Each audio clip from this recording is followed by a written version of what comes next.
Ilang buwan na ring mainit na issue kung sino ba talaga ang kontrobersyal at suspendidong mayor ng Bamban Tarlac na si Alice Guo. Sa mga nakalipas na buwan, parang teleseryeng sinubaybayan ng publiko ang pagdinig tungkol sa kanya sa Senado. Saan pa lang po kayo ipinanganak? Your Honor, ang sinabi po sa akin sa bahay po. Saan po yung bahay ninyo? Your Honor, hindi ko na po alam. Saan po kayo nagtapos ng elementary? Homeschool po ako, Your Honor. Kasi salo po kami ng farm. Meron din po akong teacher po, Your Honor. Ang teacher ko po si Teacher Rubilin. Amelia Leal po. Biological mother ko po. Sa pagkaalam ba nyo ay Pilipino ang inyong ina? Opo. Yan po ang sinabi po sa akin ng tatay ko po. Mula sa pagkakadawit sa operasyon ng Pogo sa Bamban Tarlac, ang investigasyon natuon sa iisang tao at sa tunay niyang pagkatao. Ang suspendidong mayor ng Bamban Tarlac na si Alice Leal Guo. Lumaki po ako sa farm. Tell us about your child. Ako sa farm. Basta, tell us about your child. Sa farm. Ano ba? Huwag tayong robot.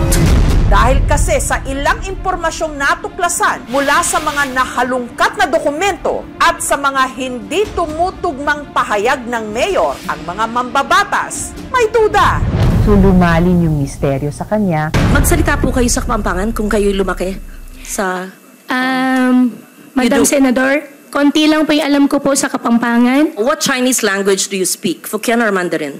I can speak Fukien po. Okay, speak in Fukien now. Guay lao pe, tui tai liok lai. Pero sa mga nagdaang pagdinig, sunod-sunod ang mga inilabas na ebidensya laban kay Mayor Guo. Mas ni-research pa namin hanggat lumabas yung katotohanan pala tungkol sa kanyang pagkatao. Una, ang kopya ng SIRV o ng Special Investors Resident Visa ng isang Chinese national na nagngangalang Guo Waping na dumating sa Pilipinas noong January 12, 2003. Pero ang Lin Wenye na lumalabas ni Mayor Alice Guo ay nila na nag-apply para sa Special Investors Resident Visa nung mga bata pa sina Mayor Alice Guo. Di umano si Mayor Alice Guo at si Guo Waping iisang tao. Maliban kasi sa pagkakahawig ni Guo sa litrato ni Guo Waping, tugmang-tugma rin daw ang kanilang fingerprints. We found it to be similar. No two person, even twins, will have the same fingerprints. Conclusive ito. Sa database naman ng NBI o ng National Bureau of Investigation, may lumabas na isa pang Alice Leal Guo. Kapareho ng pangalan, pati ng birthday, July 12, 1986. Pero ang Alice Leal Guo na ito, tiga Quezon City. Hindi nagmamatch ang fingerprint impression dito sa dalawa. Ibang tao ito. It's premature for us to comment considering that we have not even seen any of these documents. And ipipresenta nila yan sa husgado. Ngunit ang paniniwala ng mga otoridad, panglito lang daw ang isa pang Alice Leal Guo na ito. Kaya ang NBI magbibigay ng pabuyang 50,000 pesos sa sino mang makapagtuturo sa kinaroroonan niya. Kung makita namin, ma-question namin siya why she uses the name in her application for NBI. Pero ang tanong pa rin, sino ba talaga si Mayor Alice Guo? Hindi ko na po alam, Your Honor. Pumunta ang aming team sa mga lugar na may kinalaman sa kanya, sa nasasakupan niya sa Bamban sa Tarlac at sa Valenzuela, kung saan lumutang din ang mga testimonya na dito daw dati tumira ang kanilang pamilya. Sa aming pag-iimbestiga, may isa kaming nakilala na nagsasabing kilala niya di umano ang pamilya ng kontrobersyal na mayor at siya mismo raw ang makapagpapatunay na si Alice Guo at si Guo Waping di umano iisa. Yung nung bata pa siya, nasa 7 to 8 years old, sila dumating dito. Ang tawag sa kanya, Waping. Hindi nandito naman po tayo ngayon sa chicken farm natin. Si Mayor Guo nagpakilalang ipinanganak at lumaki sa farm. Nag-homeschool, di umano, kasama si Teacher Rubilin at nag-alaga raw ng baboy na negosyo ng kanilang pamilya. Kalaunan, ibinunyag din niya na siya raw ay anak ng isang Chinese national na si Angelito Guo sa dati nitong Pinay na kasambahay na si Amelia Lial. Ano naman po yung trabaho ng inyong mga magulang? Yung father ko po, retired na po. And yung nanay ninyo? Hindi ko po nakasama po yung nanay ko kung lumaki pa. Noon, ano po yung trabaho ng inyong ama? Negosyante po, Your Honor. Negosyante sa hog racing din or sa Pogo or sa iba pa? Hog racing po. Hindi po kami involved in any Pogo operation po, Your Honor. Amelia Lial po. Biological mother ko po. Sa pagkaalam ba nyo ay Pilipino ang inyong ina? Opo. Yan po ang sinabi po sa akin ng tatay ko po. Pumunta ang aming team sa kanyang baluarte sa Bamban, Tarlac. Ang ilang mga residente ng Bamban, ipinapakita ang suporta sa kanilang mayor sa pamagitan ng mga ipinaskil na signage sa labas ng kanilang mga bahay. Isa sa kanila, ang garbage collector na si Edgardo na aminadong ibinoto niya si Guo. Ang sabi po nila, nakatira siya dito po sa Broadside. Ganun po ang dinig namin. Pero po siya po, hindi po namin talagang kilala. Try natin. Baka ito na yung tutulong sa Bamban na maging isang mayor na para umunlad. Taong 2022, tumakbong independent candidate sa pagka-alkalde. Hatandaan niyo po, pag sinabi pong alis mo, asa ito, narapisado. Kahit bagito sa politika, nagwagi. Maraming salamat po at mahal ko po kayo lahat. Yung mga bata po na nag-aaral na, yung mga taga-bundok, may service po sila. Ang dali lang para pwede maging mayor. Bigyan mo lang ng tulong mga tao, marami ka ng fans and supporters, di ba? Pero hindi rin lingid sa kaalaman ng mga tiga-Bamban ang magarbong pamumuhay ng suspendidong alkalde. Nagmamay-ari ng luxury cars, dump trucks, pati na ng helicopter. Pare, patchap mo na. Pag ganun. Kung anong rangya ng kanyang pamumuhay, taliwas sa ipinapakita sa kanyang vlogs. Ang pinaka-favorite ko po na ulam tuwing umaga, almusal ay tuyo. Tinanong din namin ang mga empleyado sa munisipyo. Kung sa trabaho, tutok siya. Hindi siya laging stricto. Kaya laking gulat daw ng kanyang mga nasasakupan at pinamumunuan nung nadawit ang pangalan ni Mayor sa Pogo Scam. Ang lupang pinagtayuan kasi ng Pogo Hub na Zone Yuan Technology sa compound ng Baofu Land na nasa likod lang mismo ng munisipyo nakapangalan kay Mayor Guo. Yung mga electric bills and then yung mga maintenance bills. Even yun sa land titles, may actual hand talaga siya dun sa operation ng Pogo. Hanggang nakalkal na nga ang totoong nasyonalidad ni Mayor Guo. Ayon sa kanyang birth certificate na narehistro nito lang 2005 kung kailan 19 anyos na siya, ipinanganak siya sa barangay Matatalaib sa Tarlac. Pero base sa impormasyon mula sa ilang dokumento, napag-alaman na ang pamilya ni Mayor Guo minsan nangupahan at nagtayo pa ng embroidery business sa Valenzuela City. Meron kasi silang warehouse doon na rinentahan sa isang taga Valenzuela at allegedly tumira rin sila doon. Para hindi ma-pinpoint kaagad kung saan sila o ano yung kanilang official address, sinabi nung may-ari sa akin na nag-request sila na magpatayo ng quarters. May mga factory sila, hindi lang sa Valenzuela. Kung involved siya sa negosyo ng tatay niya, hindi natin mape-prevent na ma-invalidate na talagang pupunta siya sa mga factories na yan. Pinuntahan ng aming team ang sinasabing address di umano ng pamilya sa Valenzuela. Hello sir, good afternoon po sir from GMA Network po sana sir. Ano po na? Sir, magtatanong lang po sana sir, if andito ba yung may-ari sir kung sakali? Wala po dito, may mga bahay po dito sir.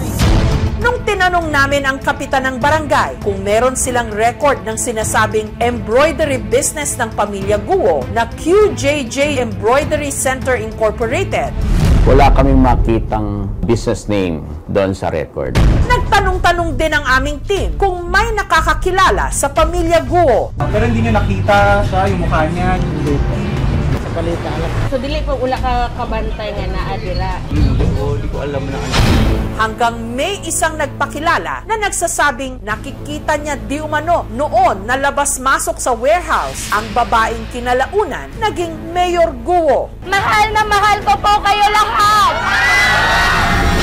Itago natin siya sa pangalang Carla. Pumayag si Carla na ilahad ang kanyang nalalaman sa kondisyong hindi siya haharap sa kamera. Pero pinahintulutan niyang i-record ang audio ng kanyang salaysay. Kain tayo, Ate G! Kilalang kilala raw niya ang pamilya ni Mayor Guo dahil dati siyang nagtrabaho sa mga ito. Noong taong 2001, nagtrabaho po ako sa embroidery ng QJJ hanggang 2013. Yung may-ari po ng tinatrabahoan ko yung QJJ ay yung papa ni Alice. Taliwas sa kwento ni Mayor Guo sa Senado, hindi raw Pilipina ang ina nito. Sa pagkaalam ba nyo ay Pilipino ang inyong ina? Opo. Si Winilyn yung mama niya. Si Mrs. ay dyan sila nakatira habang nandito pa yung embroidery. Tapos yung papa nila laging wala kasi umuwi ng China yun. Si Mrs. lang yung nandito lagi.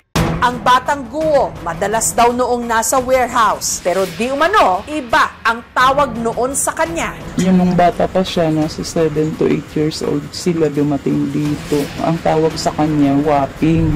Lagi naman siyang pumupunta sa Imbro, kaso nga lang hindi siya nagtatagal. Si Alice pa na uwi ng Banban Tarlac, yan siya, doon yan siya umuwi. 2 araw lang yan, sa 1 linggo pumupunta. Yung kapatid niya si Jianglong at saka yung isa hindi ko bunso lang kasi yung palayaw eh. 3 yan sila magkakapatid. Bill says yan hindi tayo pwedeng mag-comment dyan hanggat hindi natin mismo narinig yan sa proper po. Lumaki po ako sa farm. 14 years old pa lang po ako. Nag-aalaga na po ako ng baboy. Sa salaysay ni Carla, naku-question ngayon ang naunang kwento ni Mayor Guo sa Senado na sa farm sa Bamban Tarlac siya lumaki kasama ang Chinese nitong ama matapos silang iwan di umano ng Pilipina niyang ina. Lalong magdududa ka. Sa halip na maklaro yung mga unang tanong, nadadagdagan ng tanong. Lalo na kapag lumalabas na nagsisinungaling or naglilihin. Pero ang tanong ng marami, kung kaduda-duda pala ang pinagmulan ni Mayor Guo, paanong nakalusot ito sa pagfa-file ng kanyang candidacy sa pagka-mayor ng Bamban Tarlac? Sa kaso ni Mayor Guo, siya ay nakapagparehistro bilang botante noong April ng 2021. Nung mag-file siya, wala kahit isa ang nag-question o nag-oppose sa kanyang application para maging isang botante ng Bamban Tarlac. Kaya ito ay nag-grant na approve ng Election Registration Board ng Banban. Itong issue ng fake passports, mga dayuhan na nag-abuso sa sistema natin, matagal na nangyari yan. Baka yung case ni Alice ko ay tip of the iceberg lang baka yan. May aspeto din ito ng geopolitics dahil obviously may hidwaan ng Pilipinas at China at at the same time malaki din yung issue ng ano bang implication ng pagdagsa ng mga pogo. Pero pinakita ito na gaano kadali mag-infiltrate ng Pilipinas. Ang dating makapangyarihang alkalde ng Bamban dahil sa pagkakadawit sa mga illegal na pogo operation sa bansa, nahaharap ngayon sa mga patong-patong na kaso. Sinampahan nga natin siya ng qualified human trafficking. Ito yung under ng RA 9208 o yung tinatawag nating Anti-Trafficking in Persons Law. Tingnan ninyo ang ebidensya against Mayor Alice Guo. Papel, bill ng kuryente, letter of no objection, articles of incorporation. Itong mga dokumento na ito, hindi enough to commit the crime of human trafficking. There must be overt act. So itong kaso na ito, mahina, medyo pilit ho talaga. Hinihintay pa natin yung official record kasi at saka yung certification from China. Kung i-admit talaga siya ay talagang Chinese citizen. Nakikipag-ugnayan na tayo sa Bureau of Immigration para malaman natin kung paano nakapasok si Guo Waping dito. Yung quo warranto case ay maaring magtanggal sa kanya bilang mayor. Kung ano pang mga administrative at criminal cases ang binibuild ngayon at maaring ihain laban sa kanya, posible siyang ma-deport. Pero bago pa siya posibleng ma-deport, kung ma-convict at ma-sentensyahan siya sa alinman sa ibang mga kaso, magsiserve pa siya ng time dito sa Pilipinas. Nitong Biyernes, formal na naghain ng petisyon ang Office of the Solicitor General na kanselahin ang birth certificate ni Guo. May irregularity doon sa delayed registration process. Posibleng may mga iba na gagamitin ng pag-abuso doon sa delayed registration process. Alam mo, lahat tayo gusto natin yung katotohanan. Wala naman tayong tinatago ito. Lumaki po ako sa farm. Tell us about your ako sa farm. Basta, tell us about your sa farm. Ano ba? Huwag tayong robot. Minsan nakikita natin sa movies, sa social media, online scams or transactions. Pero ngayon, gagamitin nila yung ganyang modus sa gobyerno natin. Hindi tayo dapat pumayag. Kung totoo man ang mga aligasyon laban kay Mayor Guo, patunay ito sa malalim at talamak na korupsyon sa iba't ibang antas ng ating gobyerno. Paanong ang di umano isang hindi naman pala Pilipino na iboto sa pwesto? At maliban dyan, di umano konektado sa mga kaso ng human trafficking, mga krimen, forced labor at scam. Kung ang iba wala raw maalala, tayong mga botante at mamamayan, hindi natin dapat ito kalimutan at hindi rin dapat hahayaan lang. Thank you for watching, mga kapuso. Kung nagustuhan niyo po ang videong ito, subscribe na sa GMA Public Affairs YouTube channel and don't forget to hit the bell button for our latest updates.